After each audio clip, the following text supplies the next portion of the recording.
취재 기자들과 함께 오늘의 핫 이슈들을 체크해 보겠습니다. 먼저 부동산으로 가보겠습니다. 규제가 강화되고 조합마다 사정으로 서울의 주요 정비 사업이 멈춰섰습니다. 이런 영향으로 서울의 새 아파트 공급이 줄면서 부동산 시장이 더 불안정해질 것이란 우려가 나오고 있는데요. 황인표 기자와 함께 자세히 알아보겠습니다. 어서 오시죠. 네.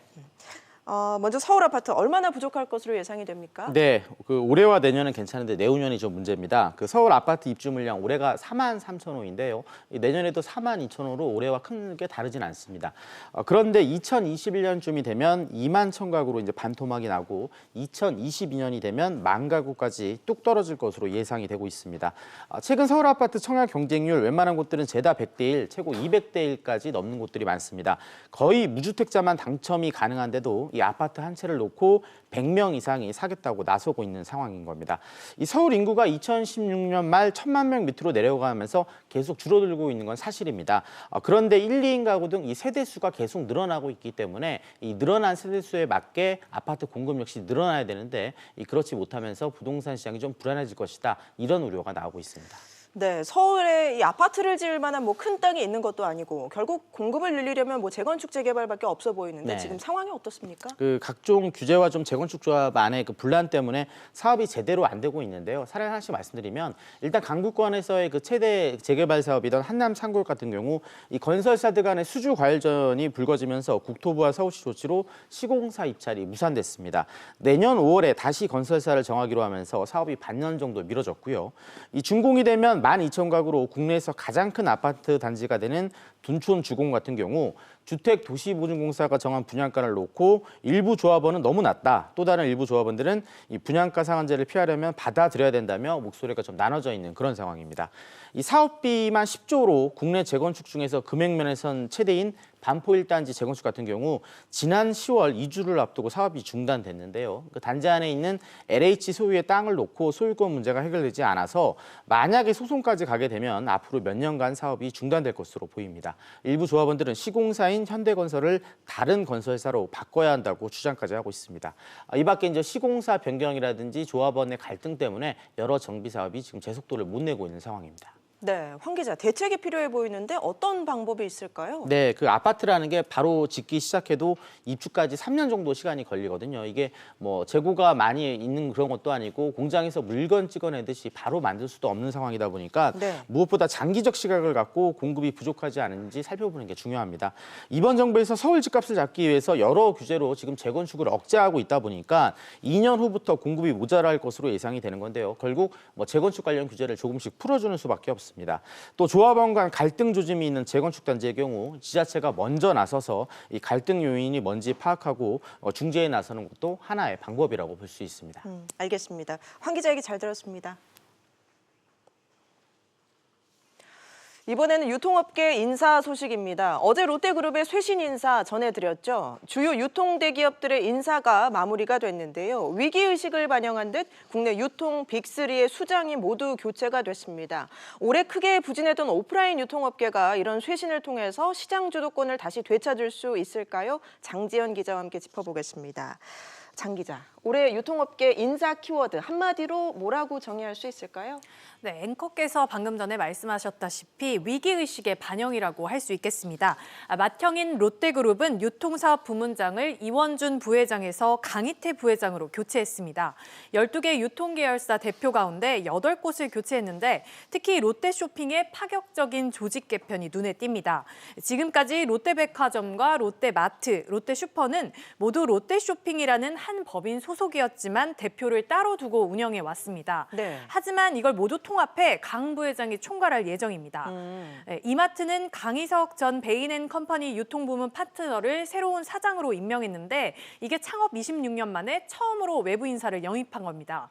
신세계백화점과 현대백화점은 각각 그룹 내 의류 계열사 대표를 이동시켰다는 공통점이 있습니다. 기존 신세계인터내셔널 사장과 한섬 사장이 각각 백화점 사장이 됐는데요. 했는데요. 백화점 수익을 높이기 위해선 결국 그룹 내 제조 계열사와의 시너지가 중요하다는 인식이 반영됐다는 해석입니다. 네, 장 기자. 올해 실적이 얼마나 나빴길래 이렇게 유통대기업들의 수장이 모두 교체가 된 건가요? 네, 신생 온라인 유통업체들의 빠른 성장 속에서 전통 강자들의 실적이 꼬꾸라지고 있습니다.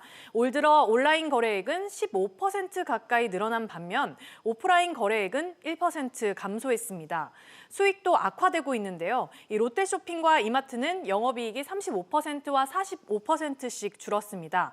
쉽게 말해서 매출이 줄어드는 걸 최대한 막기 위해서 이 마케팅 비용 같은 판관비를 상대적으로 많이 썼기 때문입니다. 기업 가치도 크게 떨어졌는데요. 이커머스 대표주자인 쿠팡의 기업 가치는 오프라인 업체들보다 시장에서 더 높게 평가를 받고 있습니다. 단순하게 비교하기는 어렵습니다만 쿠팡의 기업 가치는 10조 4천억 원으로 롯데쇼핑과 이마트, 현대백화점 전체 시가총액을 합친 것보다 큽니다. 네, 그렇다면 이렇게 전통적인 유통 공룡들이 내년에는 이 온라인 시장에 상당히 신경을 써야 하는 건 아닌가 이런 생각이 드는데 어떻습니까? 네, 그렇습니다. 이 내년 한 해는 오프라인 유통업계가 온라인의 흐름을 따라잡느냐 마느냐의 싸움이 될 것으로 보입니다. 롯데는 2023년까지 이커머스 거래액을 20조 원까지 늘린다는 계획 아래 내년 상반기에 계열사 통합 온라인 유통 플랫폼인 롯데온을 런칭할 예정입니다. 이마트의 경우 오프라인 사업을 재편하면서 동시에 SSG닷컴을 강화합니다. 이번 주에도 이마트는 세 번째 온라인 전용 물류센터를 오픈했는데 향후 5년 이내에 10여 곳을 더 열 계획입니다. 반면 연간 900억 원의 적자를 내고 있는 전문점 사업은 일부 정리합니다. 만물 잡화점 컨셉이었던 삐에로 쇼핑 사업은 완전히 접고요. 드럭스토어 부츠도 수익성 분석에 나설 예정입니다. 그렇군요. 알겠습니다. 장 기자 얘기 잘 들었습니다. LG화학과 SK이노베이션의 배터리 갈등이 장기화되고 있습니다. 국제소송이 해를 넘겨서 내년에도 계속될 것으로 보이는데요. 최근 이 미국의 국제무역위원회 ITC가 곧 조기 패소 결정을 내릴 수 있다는 관측이 나오면서 미국 내에서도 다양한 입장들이 표출되고 있습니다. 자세한 얘기는 송태희 기자와 함께 나눠보겠습니다. 송 기자, 네. 미국 언론을 보면요, 이 네. LG화학 쪽에 유리한 그런 보도들이 나오고 있습니다. 네, 소송 자체에 대해서 이제 그런 이야기가 나오고 있는데요. 월스트리트 저널은 최근 미국 국제무역위원회 ITC의 조사팀이 LG화학 의견에 기울어진 것으로 보인다. 이렇게 평가를 했습니다. 네. 지난달 말 ITC 조사팀은 SK이노베이션이 증거를 훼손했다고 보는 게 타당하다. 일부는 고의성이 있어 보인다. 이렇게 밝혔습니다. ITC 조사팀은 ITC에 조기 패소 의견을 제시했고 만약에 조기 패소 판결이 내려지면 SK이노베이션 배터리셀 그리고 모듈의 미국 내 수입이 전면 금지될 수도 있습니다. 네, 그런데요, 송 기자. 지금 이렇게 ITC의 지금 진행과는 달리 트럼프 행정부의 속내는 다르다. 이런 분석도 나오고 있거든요. 네, 그런 관측이 나오고 있는데요. 지금 최근에 주목되는 부분입니다. 예. 그러니까 트럼프 행정부는 ITC가 SK이노베이션에게 좀 더 관대한 처분을 내리길 바라고 있다. 이런 관측인데요. 이유는 외국 기업의 투자와 일자리 때문입니다. SK이노베이션은 지난 3월 미국 조지아주에 배터리 공장 기공식을 했는데요. 우리 돈으로 2조 원에 가까운 투자 그리고 2,000명 가까운 그 일자리 창출 효과 이런 것이 기대되고 있습니다. 이런 기대감 때문에 당시 윌버로스 미국 상무부 장관도 기공식에 참석했습니다. 여기에 지난달 트럼프 대통령의 측근으로 분류되는 브라이언 캠프 조지아주 주지사는 ITC에 편지를 썼는데요.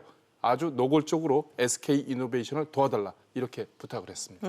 그럼 이 ITC와 트럼프 행정부 간에 온도차가 좀 있는 거군요. 그렇습니다. 이 사실은 ITC도 미국 상무부 산하의 기관입니다. 그러니까 예. 같은 행정부인데 ITC가 다만 이제 독립적인 성격을 갖고 있습니다. 이 기술 유출, 특허 침해 이런 불법성을 판단하는 기관인데요. ITC가 법 위반 여부를 판단한다면 트럼프 행정부는 경제 현실을 고민하고 있습니다.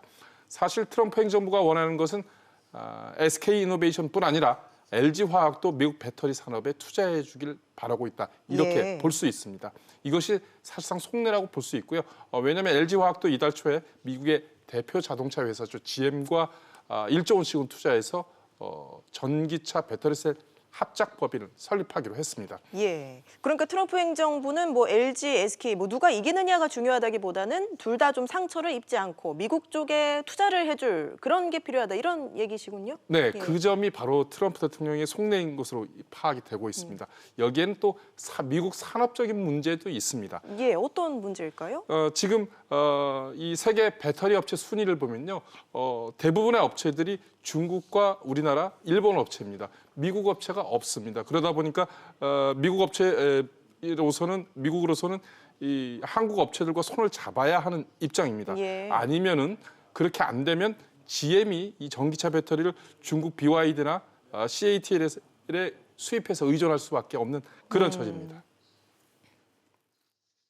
미국 시장에서 리튬이온 배터리, 세계 첨단 배터리를 생산하는 시스템은 지금은 없습니다. 따라서 LG화학과 SK이노베이션 두 개사가 투자를 통해서 미국 내에서 생산하기를 바라는 것이 미국 정부의 입장이다 이렇게 볼 수가 있습니다.